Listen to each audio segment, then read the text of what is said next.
not, criticizing every step, and they don't know where to stand. If we accept them and we believe that God will work through them, he'll use them as instruments to build our nation, let's forget the past. This is a new day. And I believe, and we all believe, we're going to see new things for our country through our president and through the members of the cabinet. Good things. They not, criticizing. Welcome to my channel, where we discuss everything and all things politics, especially about the 2023 presidential election held in Nigeria on February 25. In this video, I want to talk about Pastor Kumuyi's latest intervention in our politics, where he was blaming the critics of the government for being responsible for why things are not working. I find it very strange that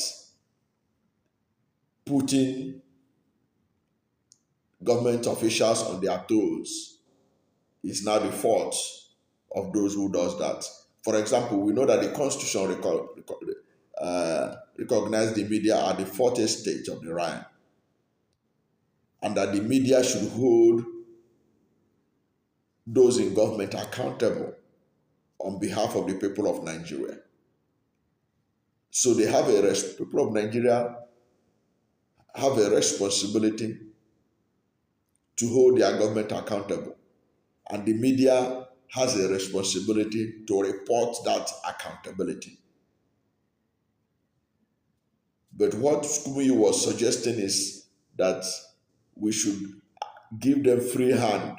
Don't criticize them. It is our criticisms that makes them not to be performing well. It is our criticisms. That's why they are corrupt. It is our criticism. That's why they are stealing our money. It is our criticisms. That's why they are nepotistic. It is our criticisms. That's why they could not be able to protect the lives and property of Nigerians. It is our criticism. That's why the Naira is collapsing every day. It is our criticisms. That is why there is no pipe-borne water in Nigeria, in many parts of this country. Over 90% of Nigerians are not drinking from pipe-borne water, does not have pipe-borne water. It is our criticism that caused it. That many of the schools are in shambles. It is our criticisms that caused it. The leaders would have built fine schools, fine universities, and everything. It is our criticisms that is blocking their brain from being able to do what they're supposed to do. That is what he was saying. So what it means that whatsoever they bring up, we accept it. As Tinubu was talking about giving 8,000 naira as palliative to 12 million families, we should be clapping for him. That is wonderful. Like we saw the viral video of where they were sharing about was it 12,000 bags of rice that was given to Kwara State, and they were sharing half bag per ward. We should be clapping for them that they even have the same party to ensure that to get half bag of rice for members of a ward to share in Kwara State. We should be clapping for them, because if we don't clap, perhaps we won't even see any rice at all to share. The truth of the matter is that governments all over the world are held accountable for their actions. They are held accountable so that they can do better and not abuse their powers. So it is strange that Pastor Kumuyi could be more concerned about the criticisms of those in power. He's more concerned about it than good governance. Because if he is more interested in good governance, he will know that it is those criticisms that makes it possible for good governance to be battered in any nation and in any administration. But he is passing it off as a problem being created for the leaders. Of course, being a religious leader, many of these religious leaders, they are so revered that whatsoever they announce in their pulpit is like a message directly from the Almighty. So nobody questions them. So maybe he wants us to have a president, a governor, lawmakers, that when they are sworn in, whatsoever they say to us, whatsoever they tell us, we accept it. Right now, you and I know that about 40 billion naira was budgeted to buy luxurious cars for the lawmakers. We are not supposed to talk about it. We're not supposed to criticize them. Now, these lawmakers are going to buy foreign-made SUVs. They are going to spend scarce dollars that we should have used for productivity in this country to buy these imported products. Meanwhile, we have Innocent Motors that is also producing SUVs. Our lawmakers are blind to that. They don't want to use made in Nigerian car. Now, not only Innocent, we have Peugeot being assembled in Nigeria. So if you don't like Innocent, you ought to like Peugeot or any other brand that is produced in this country. But that's not what they want. They want the latest brand of Toyota SUVs, bulletproof. So when they need all these things, we are not supposed to say, look, wait a minute, where are you going to get the dollars that you're going to import all these fancy cars? Why don't you patronize made in Nigerian cars? The way the Indians were patronizing their Tata. And now it has become a global brand. The way the Americans were patronizing their Ford, today is a global brand. The way even the Japanese were tolerating and celebrating their Toyota, today is a global brand. Why don't we use our own brand? We're not supposed to say that. We're supposed to tell them anything they like. They can import wine from the best of wineries in Paris and elsewhere. We're not supposed to talk, because if we talk, we are now the ones that is responsible for their inability to deliver on their campaign promises, for their inability to deliver social services, infrastructures that are taken for granted in other nations. You see, that's what you get when religious leaders don't want to extricate themselves from political matters. And then he moved further from there and was talking about that the Tinubu government should be supported, Tinubu and his cabinet, that Tinubu will be used alongside his cabinet to rebuild Nigeria.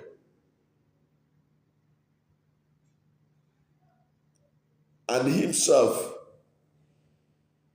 the preacher himself, know that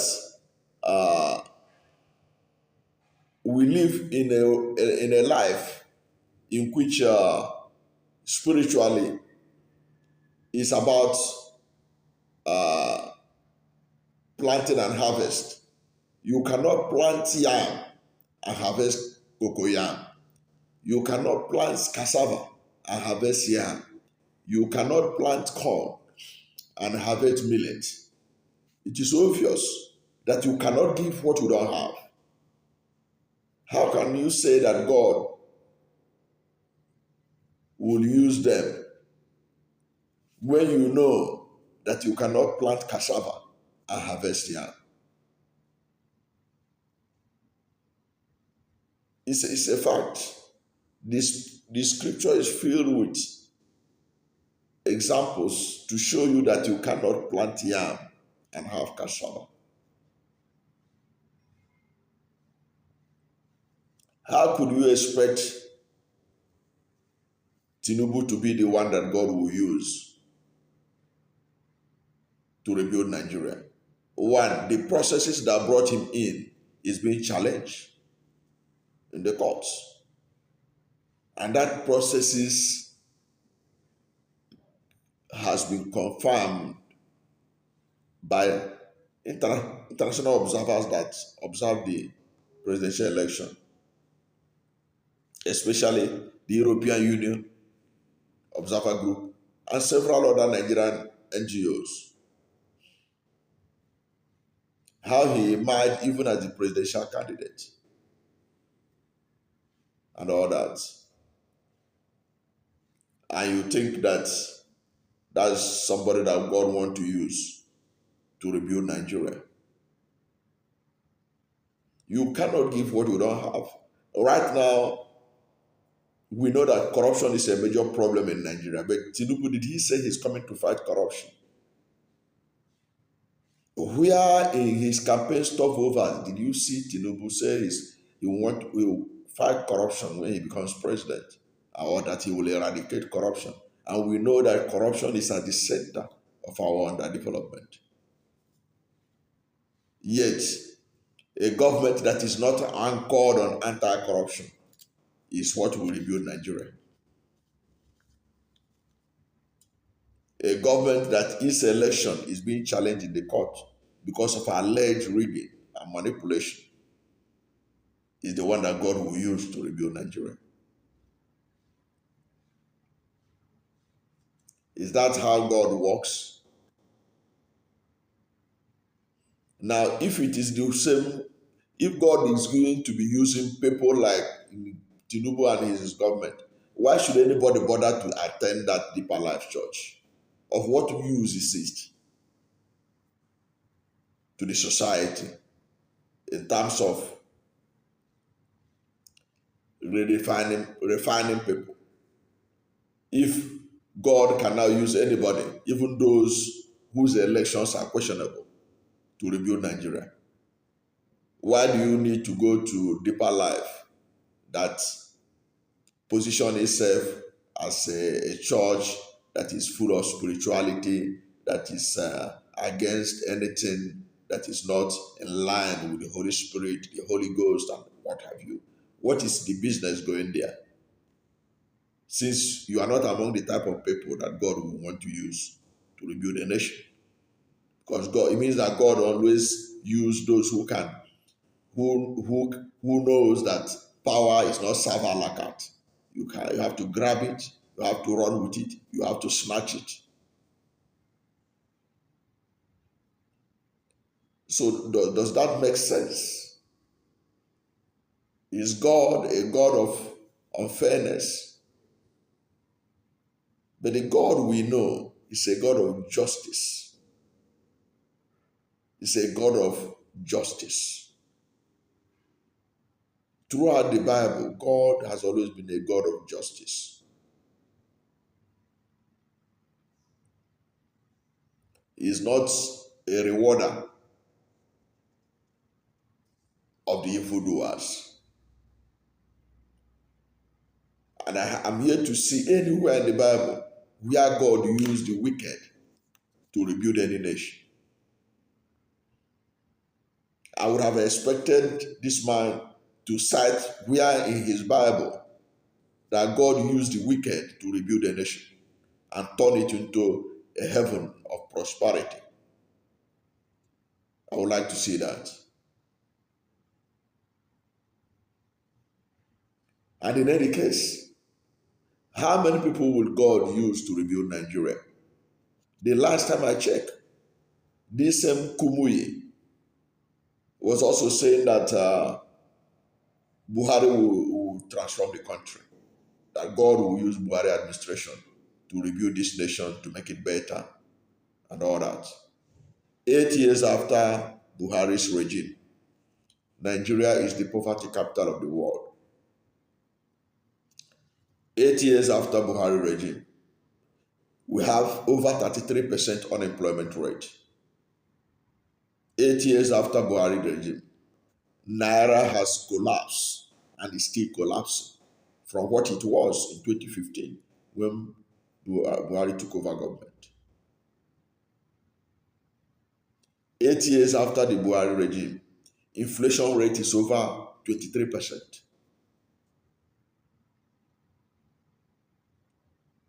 Corruption got worse under Buhari regime. Killings got worse under Buhari regime. Go and check the data.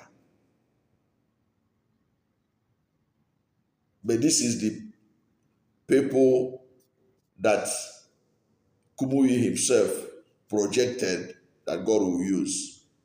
So how many people will God use? How many people would he use before this country is rebuilt?